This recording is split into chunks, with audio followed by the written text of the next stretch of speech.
Listening to 91.3 CJTR, Regina's Community Radio. This is your host, Kathy, of Get Chatty with Kathy. And I just wanted to say how grateful I am to have the opportunity to connect with conversations with our community. And today we have Mark Heise of Rebellion here, and I'm just going to just let you introduce yourself and get this ball rolling. Yeah, I'm Mark Heise, and I don't know, what do? I run Rebellion Brewing here in Regina. You run Rebellion Brewery.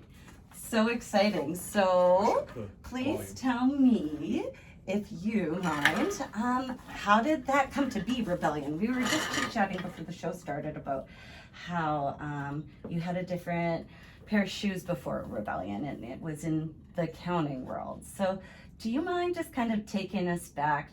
I don't know, how long has Rebellion been around for? Almost 9 years. 9 years. Okay, so 10 years ago. Give me a decade ago.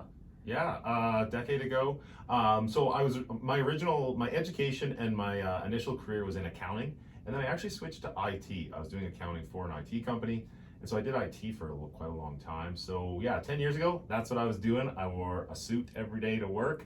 I spent most of my time meeting with deputy ministers and assistant deputy ministers with the provincial government, trying to give them good advice on how IT can help meet their business needs. And but in my spare time, doing what I really loved, I was brewing a lot of beer as a home brewer. Okay, so this is what you're feed into the brewery world. Exactly. Okay, and so at that time, did Regina really have like a brewery kind of, like right now I see all of these microbreweries all over the place in Regina, and was that the case back then?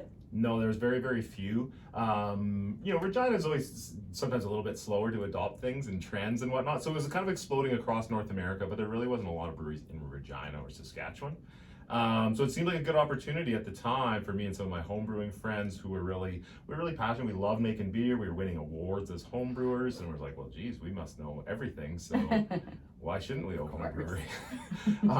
But yeah, you know what? I mean, so yeah, I always think you kind of got to be a little naive to know if you knew everything that you knew now, you probably wouldn't have ever gone into it. It doesn't mean I regret it. I absolutely love it. But you need to have a bit of that naivety, and you need a few other folks around you. Otherwise, it's terrifying. Some shoulders to lean on to kind of, go back and forth with thoughts, I'm assuming. Yeah. And so it's not that I hated IT or accounting, but yeah, it just, sometimes just things work out, the right place, right time, and you're like, you know what, let's take the jump here. I love that. So today I see you've brought in us 4 beer. Yeah, I brought 4 different beers. These are kind of what we would call our summer seasonals. We're just basically kicking off summer season, so we started launching all this kind of stuff. I can tell you just really quickly run you through them really quick, but if that's what we're doing right now. Let's just hear them, yeah. Cool. I'm interested. Camping Buddies is a super, just a beautiful can art. It's basically the highway sign for all of the provincial parks. I love it. It's just a nice, light, easy drinking beer for summer, 4.2%. People just love it. We didn't even market it last year, and we sold a ton of it. So. Well, I think you nailed it with the design. Yeah, it's just beautiful. It really sells itself, and it's a delicious beer. Beach Life is another really nice, easy drinking beer. It's got a fair bit of wheat in it. Again, just a nice summery thing, just perfect and easy. A lot of folks are kind of intimidated by craft beer. There's so many flavors, and they maybe had one where you're like, ooh. Yeah, they're like too hoppy for me, I think. And so the Camping Buddies and Beach Life, we really don't have any of that. Super easy, just a nice. Can I try one? You can try whatever you would like, yes. Sure. That's Beach Life. You have to have one too. Okay. I will open the can't drink alone. I'll open the Camping Buddies.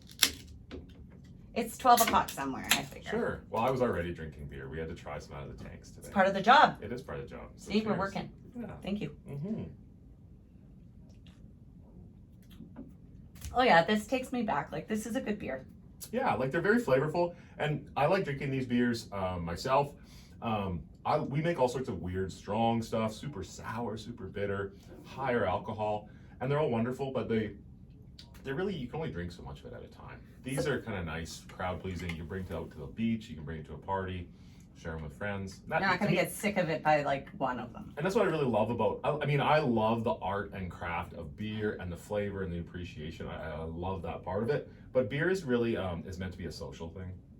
and that's a huge part of it. And so we love that. We love seeing people in our tap room and families and all sorts of people and getting together, in backyard fire pits and all that sort of stuff. So. And this is definitely a perfect beer that everybody could just enjoy. Yeah. Question for you. I have a lot of friends that are turning to the non-alcoholic beer. Mm-hmm. And they said that you guys have like a crazy good one. We do not make a non-alcoholic beer. We have a gluten-ish It's free. a gluten beer. We're not allowed to call it we're not allowed to gluten-free. say that. I knew Yes. you had something that was like on the... We do make a beer cusp with of something. lentils. There is barley in it as well. It's ultimately buyer beware. We make no claims whatsoever. I knew this. As per the guidelines set out by the Canadian Food Inspection Agency of Canada. We do run some testing on the gluten content in the beer, but the CFIA claims that those are not trusted test methods. So ultimately, we're in a weird spot. We can't really tell anyone, and that's fine. Let the community speak for itself. Yeah, and Like, so that's, put it to the market. And I don't want anyone to get. We absolutely don't want anyone to get sick. Of course. I can tell you, my wife, who is what I would say gluten sensitive, they can drink that. She can drink that beer, and it doesn't. She says it just feels less bloated. So was she your muse for this beer? No. The lentil beer was actually with my cousin Tyler, who worked at AG. He works at AGT Foods, their big pulse company here in Regina, one of the most successful in the world. And he said, "Hey, do you want to make a beer with lentils?" And I said, Are you "No." serious? Yeah, and I said, "No, I don't want to make a beer with lentils. That sounds terrible." But we did it. Anyways, we still did it, and it was like, oh, this actually tastes really good. It's gotten us a ton of attention around the world. I've been to Australia and brewed lentil beer and been on their national TV shows. And Are you serious? Yeah. All from, and is it AGT lentils, I'm assuming? Yes, we too? use AGT lentils, and So yeah. Saskatchewan grown lentils that are processed here, Yep. you're then going right into your beer. Yeah, they literally pull up with like a half-ton truck and bring us lentils. That's incredible. Yeah, and like what's fascinating again is that whether people know or not, the bulk of lentils in the world are grown here in southern Saskatchewan, and we are literally the only, other than the brewery in Adelaide, Australia, Lobethal Beer House, we're like the only breweries that make a beer from lentils. So I just think it's a great story, and I like that a lot. people love that. It's about when we talk about craft beer. This is me maybe going off on a tangent, but every brewery, if you go to their webpage, like, we're really passionate about being innovative and creative, and then they all have an IPA and a sour and a fruit beer, and that's wonderful. Everyone makes those. They want to just check off that like list of and it's all fine, the categories. Right? It's fine to say that you're innovative or this, that. We actually are innovative because no one else makes a lentil beer. There you go. So, we got lentil beer. You can stand up and say. Some folks say I brag too much. I'm not trying to brag. It's just a fact. So is a lentil beer, is it a light beer or a dark beer? Lentil beer's light, 4.2%, super easy drinking. Again, what does it taste like comparative to like a wheat beer? Does it have like it would be very similar to a wheat beer, yeah. It's very, very similar. Lentils have a lot of protein and a richness and a body. So a 4.2% beer, a lot of people say it's almost like water, right? Very watery, very light. But the lentils have so much protein, which gives that body. It's like I get what you're saying. It gives it saying. some sun. It's like, oh, this is a beer. This isn't water. I can tell you really like beer, and I can tell that like you've thought a lot about beer. So there you are 10 years ago. Yep. You're like, I love this side hustle thing. I'm making incredible beer. Yep. How do you go from A to B? Well, the biggest challenge is figuring out how to raise money to do that. That's absolutely the number one biggest thing. People to this day, no matter what business they're opening, new entrepreneurs are like, how do I get money? I'm like, I don't know. Capital funding. I don't know. We were fortunate. There's 4 partners here. We were able to raise enough money, each of us on our own. I had, basically, I never have thought I was an entrepreneur. Like I said, I was an accountant, very relaxed, very conservative, non-risk averse, never asked anyone for anything. But we did come up with a business plan, and I shared it with a few of my relatives, and they were like, yeah, I believe in you. This makes sense. I would, lend you some money or make an investment. Which, that's terrifying, and I think for anyone. But like, how did you figure that out to even do that? Like, you jumped from, I have an idea. Take me back even before that. So you are like going to work and you're like doing this stuff. Yeah. And how did you decide, okay, I need to get funding so that I can do this? Really just started with writing a business plan. But why did you want to stop accounting? Why did I want to stop? Or what you were doing?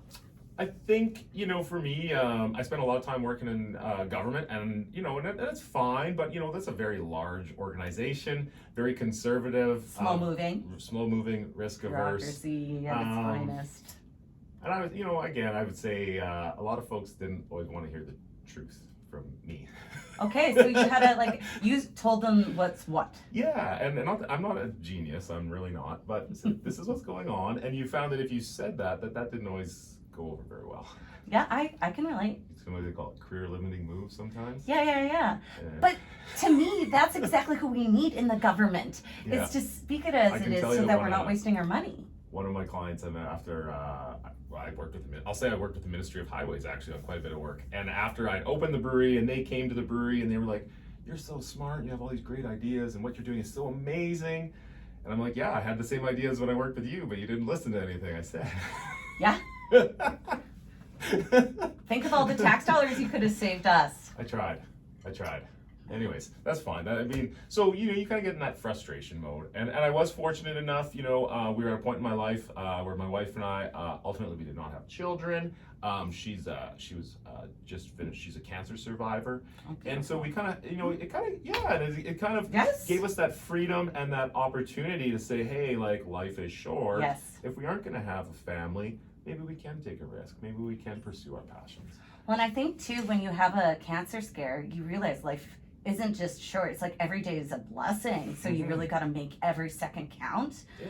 And to go and do something that doesn't satisfy your heart and your soul or whatever you're meant to be doing, it gets more difficult with each passing day, I think, because you understand the gravity of what you're doing. Yeah, and that's what it's hard, like I say, unless you've been through something like that, maybe you can't relate, but I hope folks, you don't have to wait for that. Right.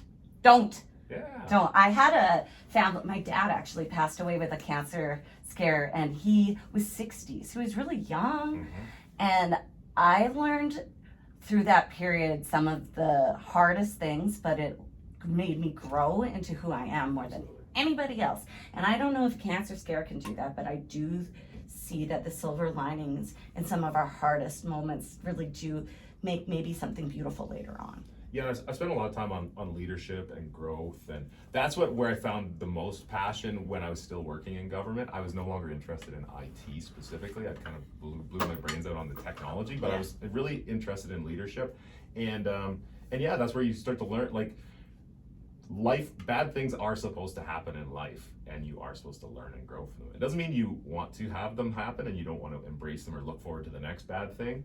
But it's like, how are you going to grow from it? Yeah, and so I really embrace that stuff. Good. I love that. That's important. And I love that now I understand that a little bit more about what you're doing and where that motivation behind it leads from. Because I think a lot of us don't go down and tell people what our actual motivation is and why we're doing it and what really pushes us to get out of our bed each day.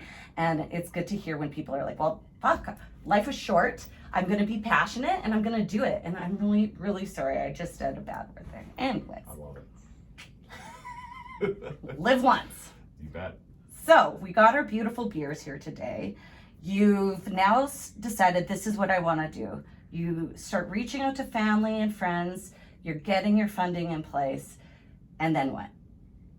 Well, then you have to build an entire brewery and a business and hire people and all of those things. And there's no playbook. There's no instruction manual. There's no even when the brewing equipment arrived, there's no instructions or assembly. How to set it up? It's figure it out. Here's a million different pieces that will ultimately make a brewery. So you said you had 4 people. So was it this, is Rebellion 4 people together? We have 4. Yeah, there's 4 partners. I ultimately run the business. Okay. Yeah, they're all engaged and whatnot. So did they help set up this equipment? Is where I was going. Yeah, a little bit. I hope so. But again, we just relied on some folks, and we had a really good plumbing company that helped us with a lot of it. And you knew what you were doing too from your. I really didn't because again that's where I say you have to be a little naive. You think, oh geez, I know how to make beer in my garage. I'll just make it in a giant facility. Times it by 10. Yeah, and it's just not. It's not that straightforward. But I did a lot of project management as well. So I managed a lot of massive projects as well as some of my partners. So we really just approached it that way, right? You just break it down into chunks and timelines and schedule and budget. And again, I would say that was probably the first project that was kind of pretty much on time, on budget. Usually if you can get within 20%, that's pretty darn good. Yeah. I don't think I ever had another project in my entire career that was anywhere close to that. Well, that's a good one to have as a starting base, right? Yeah, so we were pretty proud of that one, you know? Yes. So yeah, and and even I remember we hired our first taproom manager, and I remember we hired her, and I said, "Here's all the job duties," and she said, "I don't know how to do any of these things." I said, "Neither do I." So if you're up for the challenge, let's figure it out. So what made you decide to hire her if she didn't know how to do any of it?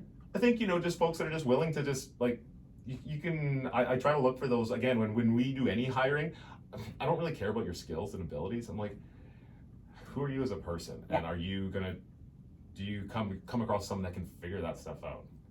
And you share some common vision and values. And that's really been a lot of our success. We have hired some people since, like I actually have a CFO that is a CFO. Some of my brewers do have brewing some experience. Skills there. But a lot of our folks came from completely unrelated fields that had no previous experience in running a brewery. And I'm not saying that that's the best way to approach it, but I love that because I was the same. I never run a brewery.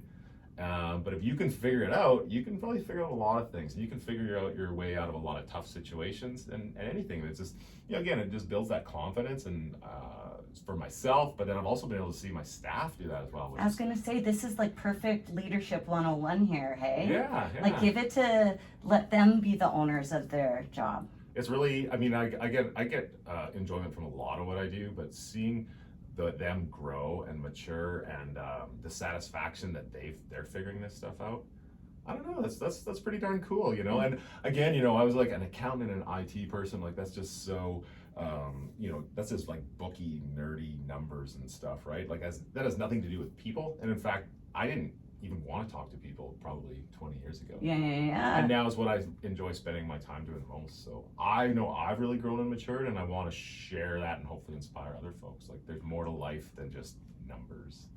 I like that. I think that we need to, feel uncomfortable sometimes to figure out our best selves and lean into that. This is my year of yes, actually, where I'm just, anything that comes to me, if it makes sense to me, in just one glimmer of, okay, there's something that I can gain from this, I'm totally in. Like, doesn't matter what it is. I just think it's great to Absolutely. lean into it all. That's what I love so much about leadership, and that's why I say, like, you can, let's say you hire the best brewer in the world or the best accountant in the world. If they're a jerk or creating a toxic work culture, like who cares? Nobody wants to work with them. It takes a team. Yeah. So I was, that to me, that the leadership and that what are you bringing as an attitude and a personality to the organization, that's like that. I don't know. I'd say it's even more than 20%, right? But it's like that's what makes you great. Yeah. And surrounding yourself with people around you. Yeah. So you've ordered all of this equipment. Yep. Oh my goodness. So did you guys immediately move to the spot right that you are at today on Dudney? Yep, right in the warehouse district, yeah. So you automatically knew this was the space for us. I knew that I wanted to be in an established neighborhood, centrally located. My favorite experiences traveling across North America to breweries, they were always breweries in existing buildings just off the downtown somewhere, right? I don't want to say rough, right? But has some character and some charm. Yes. I didn't want to, and we did look at some new areas of the city. And there's nothing wrong with that. It just wasn't the vibe I wanted. And so we did look at some other established neighborhoods, but ultimately that location on Dudney Avenue is the one that worked out. And this is walking distance, you were saying, from your home, so you're actually able to walk? Yeah, so we, That's cool too. About 3 or 4 years ago, my wife and I, we actually, again, we don't have kids, so it made sense for us to live more downtownish, and so we live right in the warehouse district. And so again, we're very fortunate to do that. I get to walk. Making your life what you want, right? We originally wanted to move to warehouse district 25 years ago, but we just just wasn't an option at that point. We thought everything was way too expensive, obviously. And it's funny because obviously housing has completely changed these days. But so my point there is that I've always loved the warehouse district, and so to be able to live and work and play there, we love it. It's a fantastic experience. So have you been kind of okay, I know that there's some changes happening in that area, it sounds like. I have to say I haven't done the best job following exactly what the rail yard kind of plan is. have you been following along? Could you give me a brief synopsis of, like, is there a pathway, I believe, coming or something?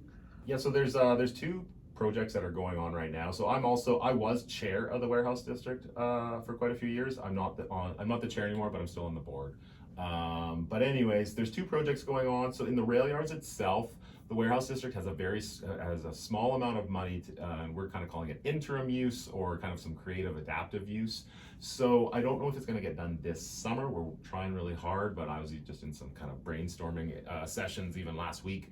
To me, that was like a little bit of a basketball court, maybe a community garden, maybe a dog park. Maybe some like sea cans that can kind of be like multi-function and almost act as like a windbreak.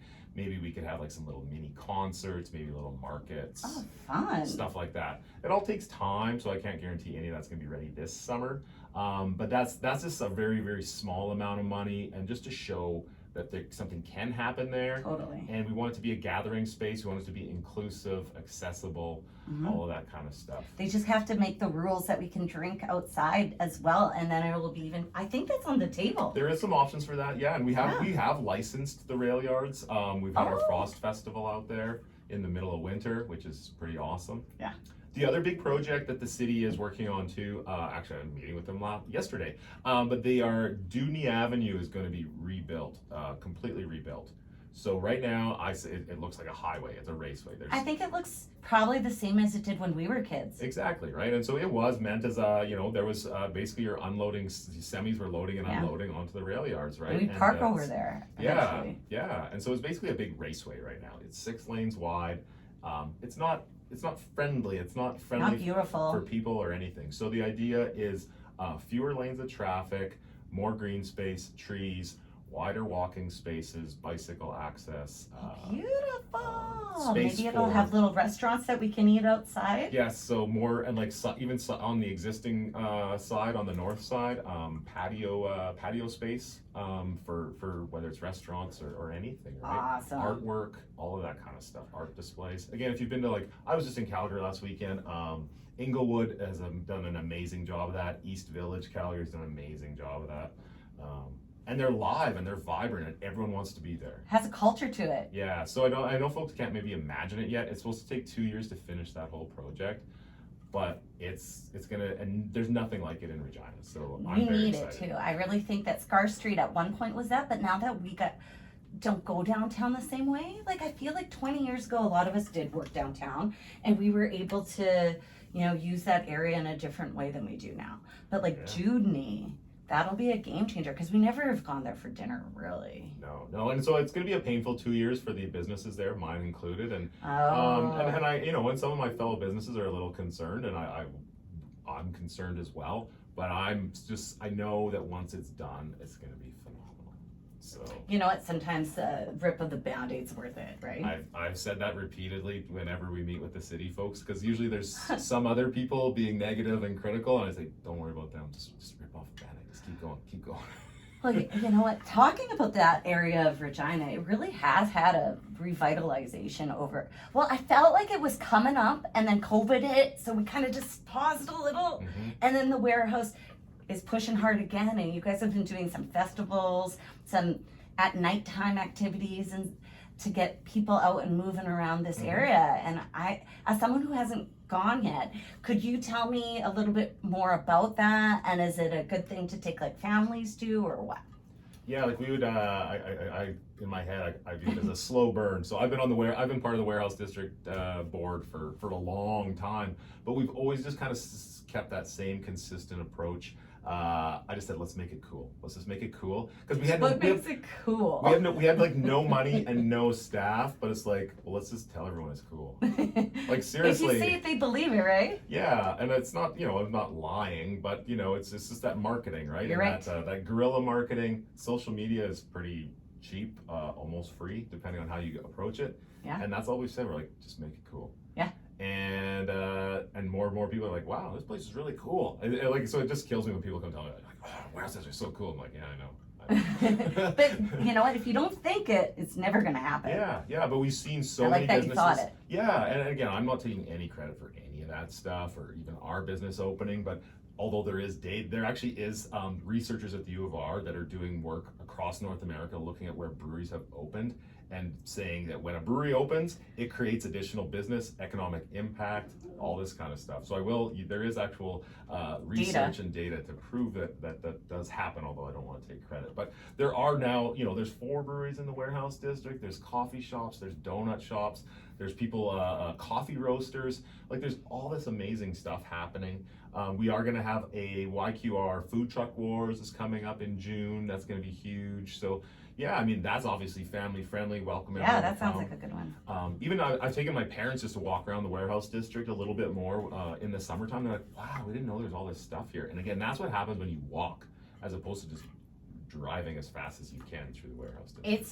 It's true. And I know that the city's also trying to work towards a more winter-friendly city as well. So I'm interested to see how they create that environment in areas like this.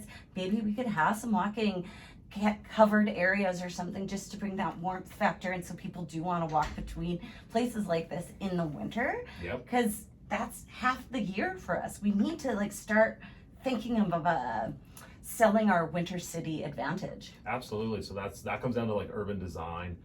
Lisa Gibbons, who's our executive director, Warehouse District, she's huge into that. So am I. We've actually even brought in some consultants from Toronto a few times just to look at that. So I know we're always trying to incorporate when I say good urban design, that's again, to bring it back to the winter city, that's where you actually consciously think, okay, how do we adjust for wind? We still have a ton of sun in the winter, so how can we absorb that? And so there's examples even in Edmonton where people can sit outside at a cafe in the middle of winter in a shirt, in a t-shirt. 100%. You're just taking advantage you're just building smart.